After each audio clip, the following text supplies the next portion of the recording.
और देखिए, जहां ये हादसा हुआ, ये त्रासदी आई, वहां आज तक मौजूद है। और अब से कुछ देर पहले आज तक संवाददाता आशुतोष मिश्रा नेपाल के त्रिशूली पहुंचे थे, जहां बताया जा रहा है सबसे ज्यादा बर्बादी हुई। एक चहल पहल भरा खूबसूरत गांव पूरी तरह तबाह हो चुका है। स्कूल, बस स्टैंड, ब्रिज, सब तबाह। सबको तबाही अपने साथ बहा ले गई। ये एक्सक्लूसिव ग्राउंड रिपोर्ट आपके लिए। हम इस समय मौजूद हैं त्रिशूली में। दरअसल रसुआ में जो हुआ उसका असर जो दिखाई दिया वो एक त्रिशूली में दिखाई दिया, और त्रिशूली के बाद आगे नोवाकोटा में। तो अब नोवाकोटा से ऊपर मैं त्रिशूली में आया हूं। देख लीजिए सैलाब का ये सितम। यहाँ जो कुछ भी आप देख रहे हैं सब कुछ आंखों से ओझल इसलिए है क्योंकि ये बसा बसाया एक शहर था। अब आपको तस्वीरें दिखाता हूँ। ये जो आपको दिखाई दे रहा है ये भगवान बुद्ध का एक मंदिर था, और यहाँ पर एक पुल था, हैंगिंग पुल हुआ करता था, लेकिन ये पुल अब बह चुका है। पानी का सैलाब, आपको अंदाजा लगा रहा होगा कि ये त्रिशूली नदी बह रही है। ऊंचाई देखिए, 10 feet, 20 feet, 30 feet, 40 feet, 50 feet, ये 100 फीट तक पानी ऊपर चला गया था। ये जो पानी के निशान आप देख रहे हैं ये सैलाब लेकर के आया था। इसी के साथ अब आपको ये जो मैदानी इलाका दिखाई दे रहा है, दरअसल ये त्रिशूली का बस स्टैंड था। आपको ऐसा लग रहा होगा ये तो नदी का किनारा, कोई बीच है। ये एक बस स्टैंड था, ये समतल है, और अभी भी लगातार हवा में जो हेलीकॉप्टर है वो मंडरा रहे हैं, जो रोसोवो तक लोगों को रेस्क्यू करके आगे पहुंचा रहे हैं सुरक्षित। लेकिन बस स्टैंड पूरी तरह एक मलबे में तब्दील हो चुका है। लगता ही नहीं कि यहाँ का भी बस स्टैंड रहा होगा। इसके आगे देखिए, ये जो खाली मैदानी इलाका आपको दिखाई दे रहा है, दरअसल ये एक स्कूल हुआ करता था, लेकिन अब पूरा का पूरा स्कूल जो है वो समतल हो चुका है। झूले पर लोग थे, कहाँ गए नहीं पता। स्कूल में बच्चे थे, कहाँ गए नहीं पता। इन मकानों में जो आपको कई सारी मंजिलें जो है जमीन के नीचे दब गई हैं, वो लोग कहाँ थे नहीं पता। जितनों को लोग निकाल पाए, बाकी जो कहाँ है कोई नहीं जानता। और इसीलिए ये संख्या, ये वो तस्वीरें हैं जो आप आज तक पर देख रहे हैं, एक्सक्लूसिव तस्वीरें ग्राउंड जीरो पर। खासकर कैसे एक नदी प्रलय लेकर के आती है, तिब्बत से पानी और मलबा अपने साथ नेपाल में घुसती है, तो ऐसा सैलाब लेकर के आती है कि उसके बाद मानो पूरा का पूरा शहर बर्बाद हो गया हो। त्रिशूली की एक्सक्लूसिव तस्वीरें हम आपको दिखा रहे हैं नोवाकोटा में। यही त्रिशूली नदी जिसके नाम पर ये त्रिशूली बाजार बना हुआ है, और अब त्रिशूली बाजार का अस्तित्व जो है वो पूरी तरह से खत्म हो चुका है। ग्राउंड जीरो पे त्रिशूली में मैं आशुतोष मिश्रा, आज तक। देखिए, त्रिशूली से आपने रिपोर्ट देख ली। अब त्रिशूली के बाद सबसे ज्यादा तबाही रसुआ में मची। रसुआ बाजार में कल सुबह तक जबरदस्त चहल पहल थी, सब कुछ ठीक चल रहा था, और फिर सुबह 9 बजे के बाद सैलाब ने ऐसा कहर ढा दिया कि अब मलबे के सिवाय कुछ भी नहीं बचा है। हमारे सहयोगी आशुतोष मिश्रा की एक और रिपोर्ट। शहर के आधे हिस्से में आने के बाद अगर आप देखेंगे, यहाँ से पता चलता है कि शहर में बचा कुछ भी नहीं है। ज्यादातर जो घर हैं, तो आप देखिए सड़क का एक हिस्सा है ना, यहाँ पर सारी दुकानें, ये कमर्शियल इंस्टीट्यूशंस है, और इस तरफ सारी रिहायश इलाके थी। तो जो दुकान मकान वो तो डूबे ही हैं। मकान जो है इस तरफ उनको भी नुकसान हुआ है। अब देखिए कैसे वो दंपत्ति गया हुआ है जेसीबी के सहारे के किस तरह अपने घर तक पहुंच जाए, बचा कुचा सामान लेकर के अगर वो आ जाए तो कम से कम जीविका तो चलती रहे, जिंदगी चलती रहे। लेकिन यहाँ जिंदगी पर ब्रेक नहीं बल्कि पूरे शहर की रफ्तार पर ही ब्रेक इस सैलाब ने लगाया है। सारे मकान जो है यहाँ पर ध्वस्त हो चुके हैं। जो पहली दूसरी मंजिल है वो लगभग मलबे में तब्दील हो चुकी है, और इसके आगे इस तबाही के मंजर से आप अंदाजा लगा सकते हैं कि वहां जाना पहुंचना ये सब कुछ नामुमकिन है। आशुतोष मिश्रा, जिनको अभी आप सुन रहे थे, रसुआ की उस जगह पहुंचे जहां से कल भोटे कोशी नदी का बहुत रौद्र रूप देखकर लोग सिहर गए, डर गए। ऊंचाई से जो शहर पहले अलग अलग रंगों में रंगा दिखता था, उसने अब मायूसी की मटमैली चादर को ओढ़ लिया। तो एक निर्माणाधीन इमारत की ऊंचाई पर आया हूं ये देखने के लिए कि ये खूबसूरत शहर था, रंग बिरंगा था। अब देखिए वो एक तरफ बगल में नदी की धारा जा रही है, और लेकिन उसी के सैलाब के साथ ही पता चलता है कि इसके साथ साथ किनारे ये बहुत बड़ा बाजार था, हजारों की आबादी होती थी। एक तरफ बाजार है, दूसरी तरफ रिहायशी घर थे। लेकिन इस ऊंचाई पर आता हूं ना तो ऐसा लगता है कि सब कुछ बंजर हो चुका है। कीचड़ मलबे में एक रंग बिरंगा शहर अब सिर्फ एक रंग में ढल चुका, और वो रंग है कीचड़ का, सैलाब का, तबाही का। अपने साथ ये जो नदी लेकर के आए, देखिए नदी का प्रवाह काफी कम है, लेकिन इसके साथ जो बाउंड्री लाइन आपको दिखाई दे रही है उससे पता चल रहा है कि नदी ने जब अपना प्रवाह तोड़ा तो पानी की ऊंचाई 60 से 70 फीट ज्यादा ऊंची थी, और उसी का मंजर आपको दिखाई देगा। देखिए मेरे पीछे जो मकान है, अब ये मकान की पहली मंजिल, दूसरी मंजिल, ये पूरी तरह अभी भी कीचड़ के निशान छोड़ गई है। और ऊपर के मंजिलों पर तो इन लोगों को यहाँ से निकालना, इवैक्यूएट करना सबसे बड़ी चुनौती थी। और जब इस तरह की तबाही आती है तो सबसे बड़ी चुनौती होती है इन रास्तों को बहाल करने की। देखिए इक्का दुक्का लोग हैं जो अपने घरों की ओर जा रहे हैं, जेसीबी की मदद से उनको पहुंचाया जा रहा है ताकि वो अपने घर में जो बचा खुचा जरूरत का सामान हो, जीने का सामान हो, वो लेकर के आ सके। पटरी पर लाना अपने आप में बड़ी चुनौती होती है। नेपाल में खासकर पहाड़ी इलाके में आई ये तबाही लंबा घाव दे गई है। और आज तक की पूरी टीम इस वक्त ग्राउंड जीरो पर मौजूद है, जहां पर यह हादसा हुआ, जहां पर त्रासदी आई, वहां की एक एक तस्वीर आप तक पहुंचाई जा रही है। नेपाल के शहरों में नुवोकोट भी एक वो जगह है जहां राहत और बचाव के लिए कंट्रोल रूम बनाया गया है।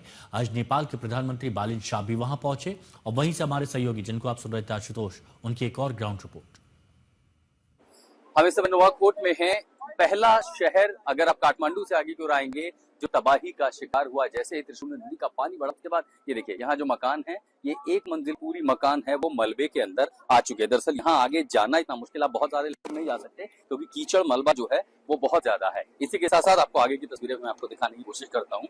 ये देखिए, ये पूरी गाड़ी है, आगे ट्रक है। ये पूरा का पूरा जो ट्रक है वो एकदम समझिए कि मलबे में तब्दील हो गया। इसके ठीक पीछे यहाँ पर कृषि विकास बैंक लिमिटेड का दफ्तर है। ये चूंकि बड़ा शहर था और पूरी की पूरी इमारत इस सैलाब में, आप समझिए कि 30 से 40 फीट, जो कि अब पहाड़ से रुस्वा, इसके ठीक पीछे आपको बता दो कहाँ पर है रुस्वा, ये है इलाका। यहाँ से ठीक मेरे पीछे रुस्वा है और ठीक बगल में त्रिशूली नदी बह रही है। वो इलाका त्रिशूली का है, आगे रुस्वा जाता है। और तिब्बत के प्लेटो से जैसे ही पानी का बहाव आया, वो अपने साथ इतना मलबा लेकर के आया कि इसका फैलाव जो है वो 200 से 300 मीटर में था। उसके बाद यहाँ देखिए ट्रक पूरा मलबे में तब्दील हो गया। इधर कृषि बैंक लिमिटेड है, पूरी की पूरी इमारत अमीर रोज है। यहाँ देखिए एक एटीएम है। अब सोचिए कि काफी ऊंचे इलाके पर है एटीएम, लेकिन उसके बाद भी आप देखिए यहाँ जाना चलना बहुत मुश्किल है। ये जो एटीएम आप देख रहे हैं, ये आधा का आधा पूरी तरह से मलबे में तब्दील हो गया है। त्रिशूली वो तबाही लेकर के आई है नेपाल में कि इसको फिर से दुरुस्त करने में, पटरी पर लाने में एक लंबा समय लगेगा। 168 किलोमीटर। अब आपके मन में चल रहा होगा कि 168 किलोमीटर क्या है। तो चीन से नेपाल तक सैलाबी तबाही का पूरा रूप आपको नक्शे और तस्वीरों के साथ हम दिखाते हैं। जीरोंग से लेकर त्रिशूली और त्रिशूली से रसुआ तक सैलाब किस रास्ते से गुजरा, वहां की तस्वीर कैसी दिखी, ये हम आपको दिखा रहे हैं। और वो आप देखेंगे तो आप समझेंगे कि हालात यहां पर कैसे हो गए थे। कुल 168 किलोमीटर का सफर।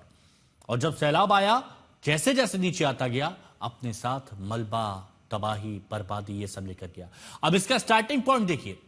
सबसे स्टार्टिंग पॉइंट लेंगे जो रिवर है, वहां से ये आता है और उसके बाद अलग अलग जगहों से होते हुए, त्रिशूली से होते हुए 168 किलोमीटर का सफर तय करते हुए नेपाल के रसूबा तक पहुंच जाता है।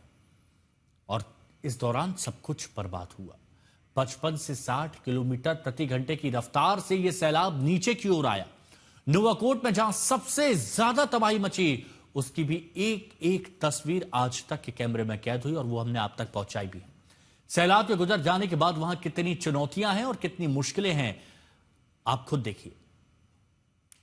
नुवाकोट में तबाही का ये मंजर है, देख करके रोंगटे खड़े हो जाते हैं। सब कुछ बेहद डरावना है और ये लगता है कि जब ये फ्लैश फ्लड आया होगा तो यहाँ कितनी चीख पुकार मची होगी। इन इमारतों को छोड़ करके लोग ऊपर जो पहाड़ी रास्ते हैं उधर की ओर भाग गए थे। अभी भी इक्का दुक्का लोग हैं, ज्यादातर लोग यहाँ से छोड़ के चले गए। ये बड़ी बड़ी गाड़ियां जब डूबी हैं, आगे देखिए यहाँ पर अभी भी सड़क पर ना चलना इतना मुश्किल है, ऐसा लगता है कि मानो आप दलदल में होंगे। ऊपर हवाई जहाज जो है लगातार मंडरा रहे हैं, क्योंकि इकलौता ऑप्शन है कि अब आप उसी से रेस्क्यू ऑपरेशन कर सकते हैं। ये वाला इलाका अगर आप देखेंगे, यहाँ पर देखिए पूरा का पूरा पेड़, पता चलता है कि जमीन से 30 से 40 फीट मलबे के नीचे सब कुछ दफन हो गया है। अब यहाँ कितने लोग बरामद होंगे, कितने लोग लापता हैं, इसके बारे में जानकारी जुटाना बेहद चुनौती भरापूर्ण है। अब सोचिए कि इतना भारी ये ट्रक था, अगर ये इस तरह मिट्टी में जा सकता है और इसके आगे क्या मकान, क्या दुकान, सब कुछ बिल्कुल तिनके की तरह ये त्रिशूली का सैलाब अपने साथ बहा ले गया। और आज भी इन जगहों पर चलना अपने आप में बेहद कठिन है। इसीलिए प्रशासन की कोशिश है कि दरअसल रास्ते को खोला जाए, क्योंकि यहाँ पर ना जूते जो है जम रहे हैं। यहाँ चलना, यहाँ से निकलना अपने आप में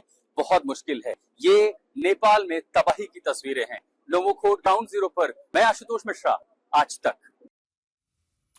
और देखिए, इंडो नेपाल बॉर्डर से हमारे एक और सहयोगी रोहित सिंह भी हमारे साथ जुड़े हुए हैं। वो भी हर एक तस्वीर आप तक पहुंचा रहे हैं। रोहित, हमने आपकी एक रिपोर्ट चितवन से देखी थी और चितवन में बताया जा रहा है 108 शव देखे गए, 108 शव वहां पर मिले थे। आपने किन तस्वीरों को देखा, दर्शकों को बताइए कि रेस्क्यू ऑपरेशन कहां तक पहुंचा, कितनी तबाही बर्बादी आपके कैमरे, आपकी आंखों ने देखी।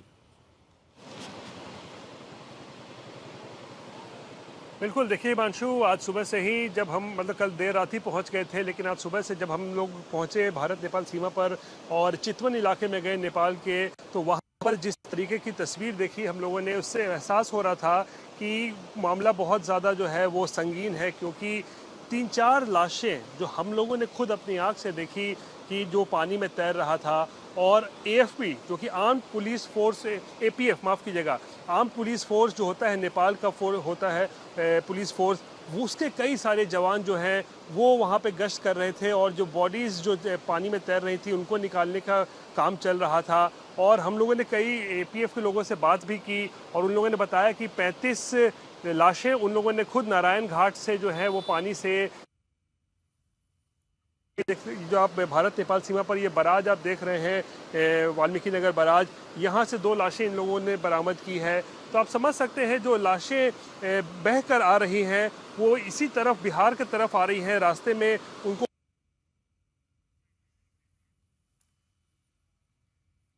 और देखिए कितने कितने आप समझिए कि कैसा वो मंजर रहा होगा जब आप जाते हैं, आप वहां पर तस्वीरें कैद करने के लिए जाते हैं, वहां की वास्तविक स्थिति दिखाने जाते हैं और वहां पर अचानक कई शव आपके सामने आ जाए।